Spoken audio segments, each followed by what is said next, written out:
Naimbag na daw tayo amin. Kamusta po kayong lahat? Sana po nasa mabuti kayong kalagayan saan man panig kayong mundo naroroon.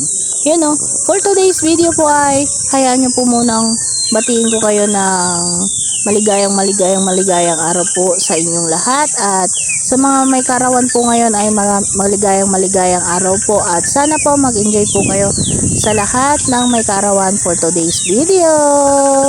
So yan po, as you can see po ay eto po tayo at tutulong sa ating kuya na mag-align po ng motor or mag-align ng motor sa sidecar. So ayan po yung ating munting sidecar na nabili ng second hand.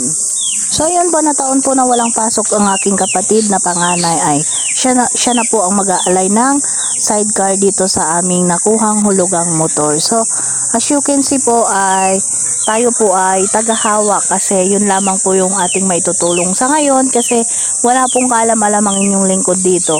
Ang aking kuya naman po ay talaga pong nag-a-align siya ng mga sidecar sa motor at naggagawa rin po siya ng mga sidecar.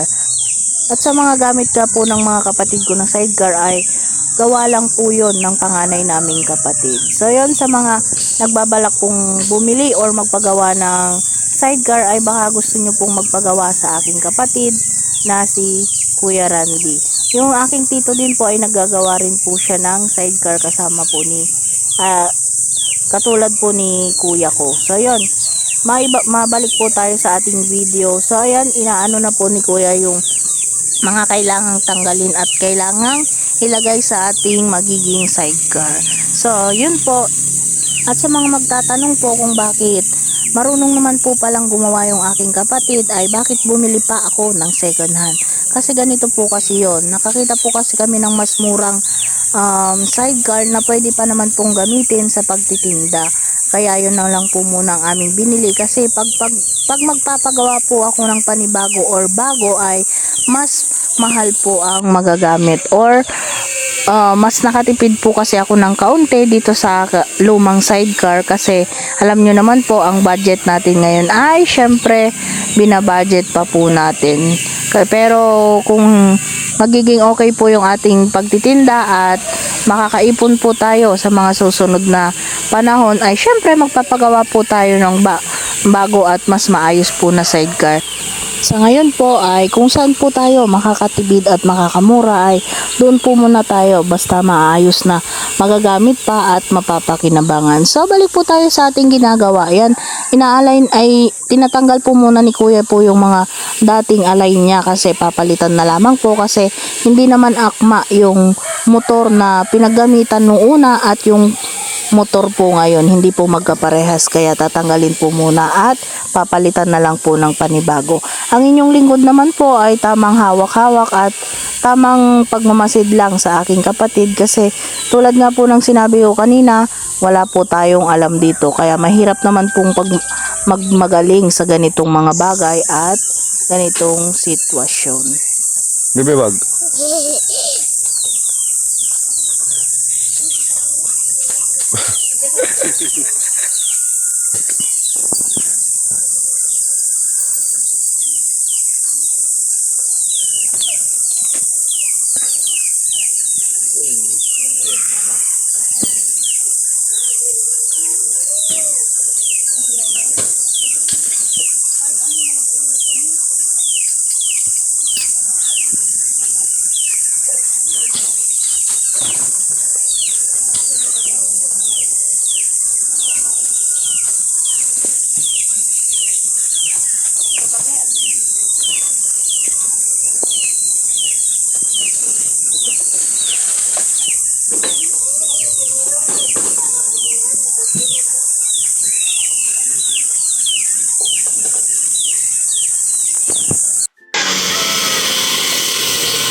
Yun po, ganyan.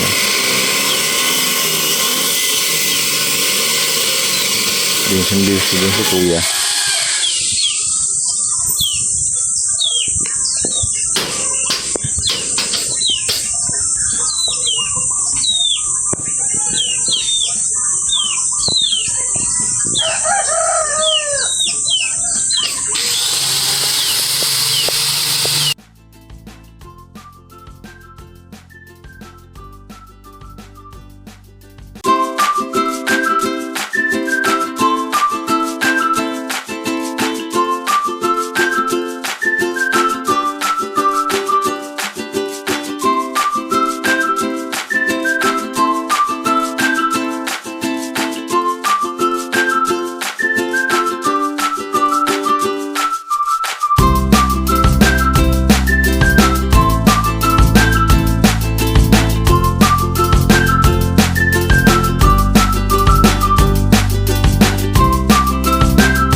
Ne. Nangyari. Oy, ayan po oh. Pumunta po sila ng bayan ni Kuya, tinesting na po. Yung ayun, bagong investment ng Kuya Lito and Vera. Yan. Samahan niyo po kami sa journey po namin ng pagtitinda. Syempre po, atin pong pipinturahan yan. Pero sa ngayon ay nag-iipon pa po kami ng pampintura. So, anong masasabi mo ni na ngayon may service ka na at hindi na maglalakad ang iyong asawa sa pagtitinda? Yung malaking tulong sa akin ito. Kahit hulugan pa po, yan. Syempre, gagamitin po natin sa pagtinda kahit tigo konti. Kung makikita nyo po bakit ganyan at hindi ganon na parang kay Kuya. No, yung may lutuan po, yun po yun. Tinatanggal lang po niya yung lutuan. Meron po kasi kaming ibang ititinda po dyan. Yun. Kasi, syempre, iba-iba naman po tayo ng ng magiging business. So, ito po kasi, ganito yung nabili na namin.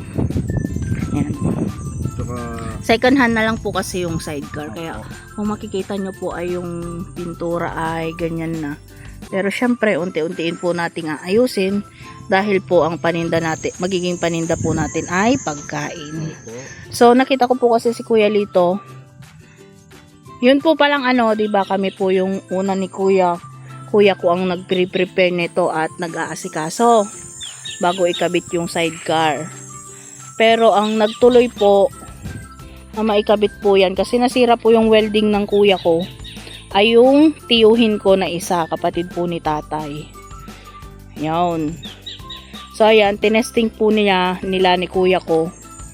At ano naman masasabi mo ni na kasi kanina nakita ko po si Kuya Lito natutulala, tinitignan po niya yung motor, tinitignan po niya yung nakarating na po silang mag-testing.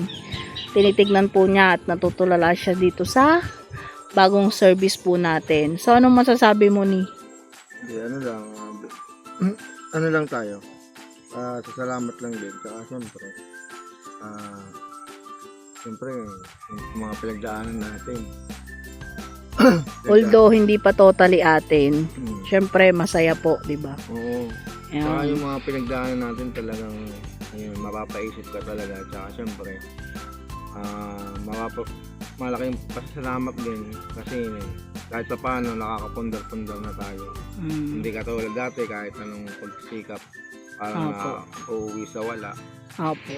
Yan, tapos yan makikita nyo konting pundar na. Bagaman sa iba hindi sa iba maliit lang. Maliit lang, hindi mamahalin, pero malaking tulong. Malaking na po sa amin to achievement. Opo. Kahit sabihin po natin hindi pa totally amin kasi hinuhulugan pa nga. Pero syempre masarap po sa pakiramdam na yung isang Lito and Vera na ang pinanglilipat ng mga gamit sa lipatan ng apartment ay wheelchair. Yon. Shout out po sa mga nakakakita sa akin tuwing lilipat po kami ng apartment. Dati pa po. Opo. Ang ginagamit ko po na sasakyan or pinagbubuhat ko sa mga gamit namin ay yung wheelchair po ni Kuya Lito. So, yun, maraming salamat lang po sa Ama dahil isang napakalaking biyaya po na magkaroon kami ng ganito kahit hulugan pa. Yan. Sobrang saya po ng aming pakiramdam at lalong-lalo na kung wala kang natatapakan na tao sa pagkamit mo ng unti-unting pangarap.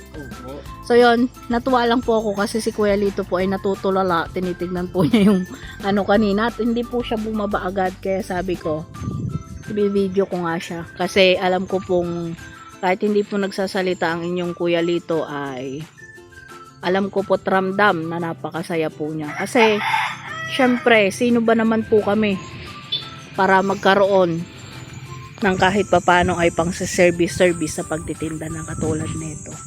So yun no. So inaasahan po namin na sasamahan nyo pa po kami sa mga panibago po naming journey na katulad po nito. Di ba ni? So yan. Hit lang. So yan. At ngayon pa lamang po ay hinihiling po at nagre-request kami na sana po itong video na to ay paki-share and like po. At syempre maglalambing pa rin po na patuloy po rin po ninyo kaming pasuportahan Opo. para po sa mga susunod pa naming mga journey or sa mga susunod pa naming hakbang dito sa probinsya ni Kuya Lito. So yun, maraming salamat po sa inyong muli. Ingat po kayo lagi. God bless us all. Bye!